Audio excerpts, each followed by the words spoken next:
Il a connu la douleur de l'exil en France. Et par la faute d'Alassane Dramane Ouattara, Guillaume Soro est à nouveau en exil depuis juillet 2019. Et l'histoire a fait que Guillaume Soro devient secrétaire général de Force Nouvelle. Il transforma une organisation militaire en une machine politique redoutable qui fut reconnue par l'Organisation des Nations Unies, l'ONU, comme un acteur incontournable dans le processus de paix en Côte d'Ivoire. Guillaume Soro a conduit avec succès le désarmement et la réinsertion, permettant à la Côte d'Ivoire d'aller à des élections les plus ouvertes de l'histoire de ce pays. Il fut 3 fois ministre, 2 fois Premier ministre. Il est entré dans la mémoire collective comme celui qui a mis fin à la séparation entre Ivoiriens. Le 8 mars 2012, Guillaume Soro fut élu à l'unanimité des députés présidents de l'Assemblée nationale du Côte d'Ivoire. À la suite des divergences aujourd'hui que vous connaissez avec le président Alassane Ouattara, Guillaume Soro a décidé de rendre le tablier pour retrouver sa liberté après 7 ans passés à la tête de cette institution. Le 15 février 2019, il créa le comité politique qui était un think tank chargé de mettre sur pied l'organisation politique qui devait le conduire à la présidence de la République. Cette organisation politique s'appelle GPS, Génération et Peuple Solidaire. Guillaume Soro, dans sa vie, a échappé à plusieurs tentatives d'assassinat. Je vous ai parlé de l'attentat contre son avion en 2007, 3 mois après sa nomination comme Premier ministre. Je vous parlerai également de la tentative d'assassinat dont il fut l'objet à la RTI, où il fut encerclé par les jeunes patriotes et où le bâtiment dans lequel il s'est réfugié fut arrosé d'essence, incendié, et il était seul, avec tout dans ce bâtiment, parce que tout le monde l'avait abandonné. C'est Dieu qui a mis sur son chemin 2 soldats de l'ONU qui, avec un blindé, sont venus le retirer des flammes, et grâce à Dieu, il est encore vivant. C'est un enfant de la Côte d'Ivoire. C'est un enfant de la Côte d'Ivoire. Guillaume Soro, certes, est né à Felkessédougou, à Diawala, je devrais dire. Mais il a étudié partout en Côte d'Ivoire. Et chaque région de la Côte d'Ivoire est dans ses veines. Il connaît toutes ces régions de la Côte d'Ivoire et il parle les langues de toutes ces régions de la Côte d'Ivoire. C'est un authentique fils de la Côte d'Ivoire. On dit souvent de lui que Guillaume Soro, c'est un étudiant inachevé. Mais j'ai le bonheur de vous dire que Guillaume Soro est titulaire des MBA, un Master en Business Administration, option finance qu'il a obtenu avec la mention très bien à l'Université de Lyon.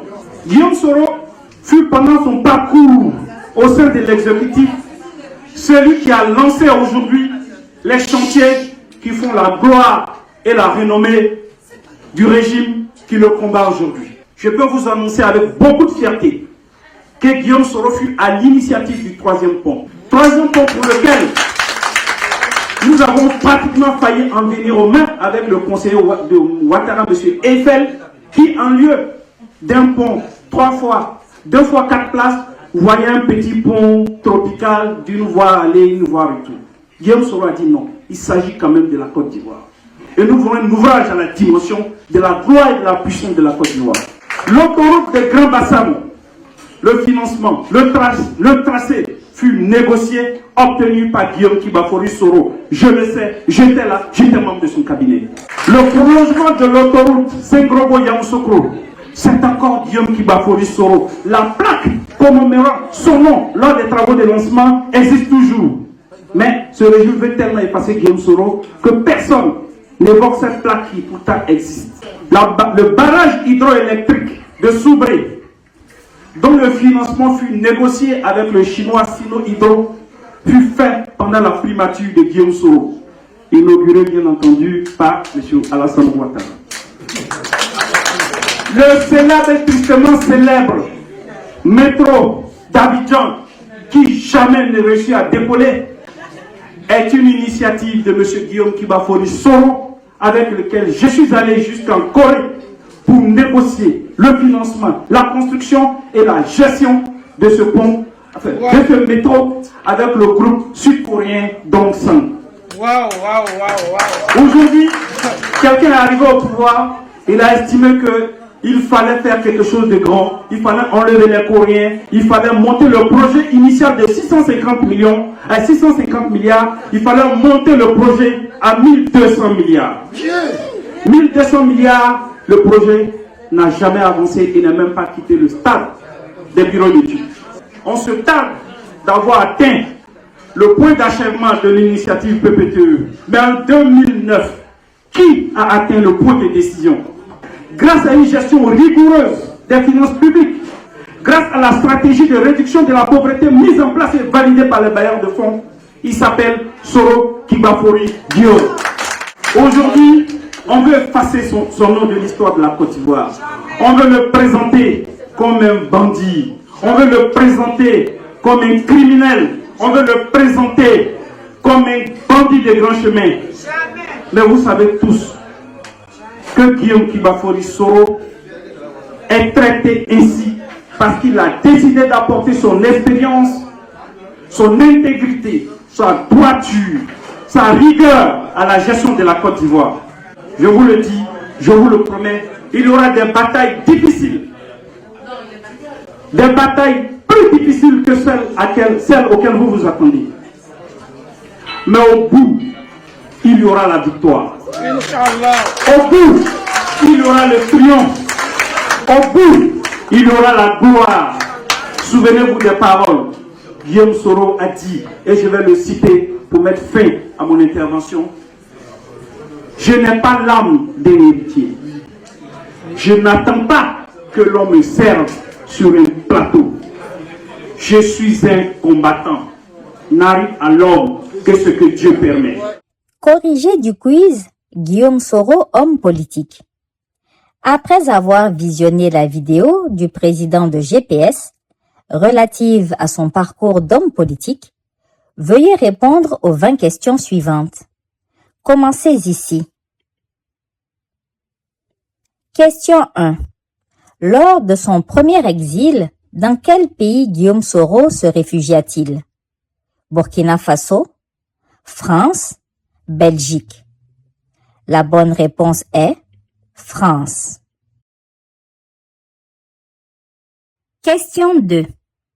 En décembre 2000, Guillaume Soro fut le colistier de Madame Henriette Dagri-Diabaté, secrétaire générale du RDR d'alors, pour les élections législatives à Port-Boué, Odiéné, Ferkessé-Dougou. La bonne réponse est Port-Boué. Question 3. En quelle année Guillaume Soro devient-il secrétaire général des Forces Nouvelles, organe reconnu par l'ONU comme incontournable dans le processus de paix en Côte d'Ivoire? 2001, 2002, 2003. La bonne réponse est 2003. Question 4. Guillaume Soro a fait sa première entrée au gouvernement ivoirien en tant que ministre d'État, ministre de la Communication en mars 2003. Vrai ou faux? La bonne réponse est vrai. Question 5. Guillaume Soro a été nommé ministre d'État, ministre chargé de la reconstruction et de la réinsertion, le 28 décembre 2005, le 8 février 2004, le 15 mars 2006. La bonne réponse est 28 décembre 2005. Question 6. Guillaume Soro a exercé les fonctions de Premier ministre de 2007 à 2012. Vrai ou faux? La bonne réponse est vrai. Question 7. Le Premier ministre Guillaume Soro fut à l'initiative de quel projet? Vous pouvez sélectionner plus d'une réponse. Autoroute de Grand Bassam et de Saint-Gros-Boyam-Sokro, métro d'Abidjan et du 3e pont d'Abidjan, projet PPTE et barrage hydroélectrique de Soubré, processus de l'identification et de l'établissement des CNI. Les bonnes réponses sont autoroute de Grand Bassam Saint-Gros-Boyam-Sokro, Métro d'Abidjan, troisième pont d'Abidjan, programme PPTE, barrage hydroélectrique de Soubré, et processus de l'identification et de l'établissement des CNI. Question 8. À quelle date le Premier ministre Guillaume Soro a-t-il remis sa démission et celle de son gouvernement au président Alassane Ouattara avant d'être reconduit à son poste par celui-ci? 4 janvier 2011, 14 novembre 2010, 4 décembre 2010. La bonne réponse est 4 décembre 2010. Question 9. Lors des élections législatives de 2011, Guillaume Soro a été élu député de Ferkessé-Dougou commune avec 96,77% des voix, 99,06% des voix, 100% des voix. La bonne réponse est 99,06% des voix. Question 10. Afin de respecter la séparation des pouvoirs, devenu député, Guillaume Soro a remis sa démission en tant que Premier ministre au président de la République le 8 mai 2012, le 8 mars 2012, le 8 février 2012. La bonne réponse est le 8 mars 2012. Question 11. Le 12 mars 2012, Guillaume Soro a été élu président de l'Assemblée nationale ivoirienne à 94,77% des voix, puis réélu en 2017 avec 95,65% des voix. Vrai ou faux? La bonne réponse est vrai.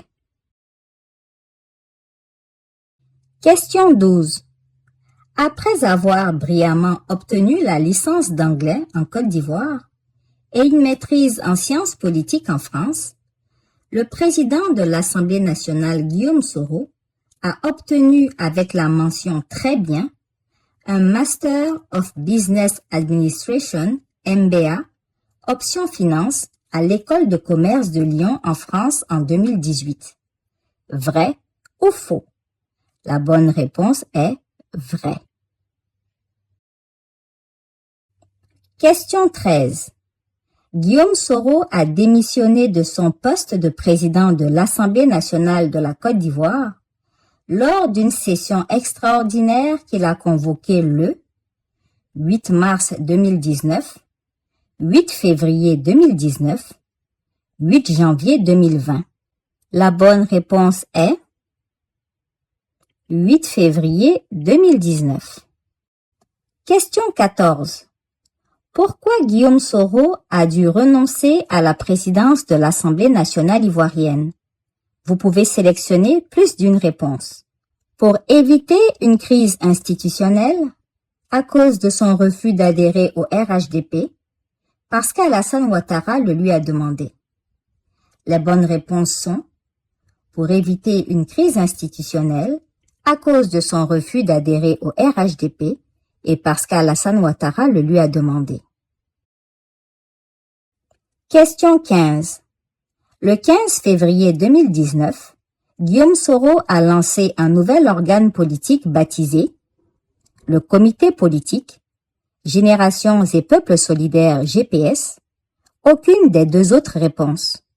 La bonne réponse est le Comité politique. Question 16.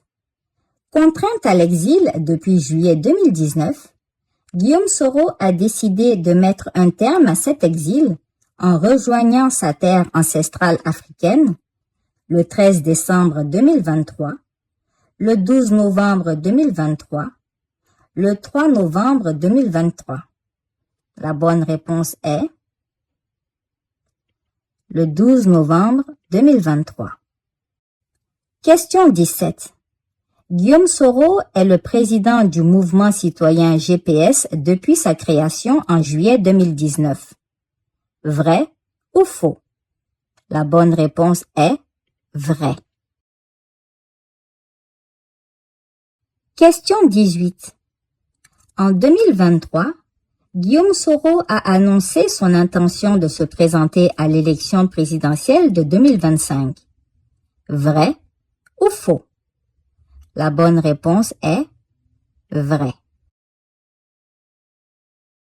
Question 19. Au cours de sa carrière politique, Guillaume Soro a échappé à 6 tentatives d'assassinat, mais quand est-ce qu'il est tombé dans un guet-apens dans l'enceinte de la RTI à Abidjan et que l'avion qui le transportait a été attaqué à Bouaké? Le 25 mars 2004 et le 29 juin 2007, le 16 décembre 2002 et le 29 juin 2008, le 27 juin 2003 et le 29 juin 2009. La bonne réponse est le 27 juin 2003 et le 29 juin 2009. Question 20. L'engagement et la constance de Guillaume Soro dans son combat pour la démocratie lui ont valu plusieurs décorations nationales et étrangères. Il a été fait. Vous pouvez sélectionner plus d'une réponse. Grand officier de la Pléiade, Ordre de la francophonie et du dialogue des cultures en 2013, Grand Croix de l'Ordre national du mérite du Sénégal en 2013, Grand officier de l'Ordre national de Côte d'Ivoire en 2011. La bonne réponse est toutes ces réponses. Bravo à tous, merci d'avoir participé. N'oubliez pas de télécharger vos résultats. Merci et à bientôt pour un nouveau quiz. GPS, Générations et Peuples solidaires. GPS, Peuple uni, Peuple fort.